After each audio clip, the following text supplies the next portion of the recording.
நம்ம சுற்றி எண்ணெய் ஊற்றிருக்கோம்.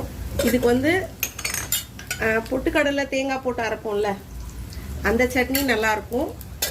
அதுக்கப்புறம் வெறும் தேங்காய் சட்னியும் நல்லாயிருக்கும். நீங்கள் எது வேணாலும் செஞ்சு சாப்பிட்லாம்.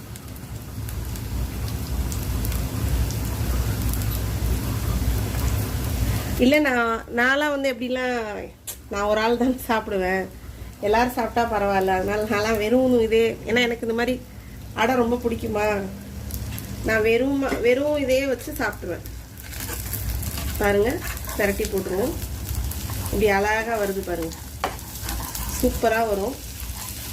நீங்கள் எதில் செஞ்சாலுமே நல்லா வரும். நல்லா முறுன்னு சூப்பராக இருக்கும் இந்த அடை.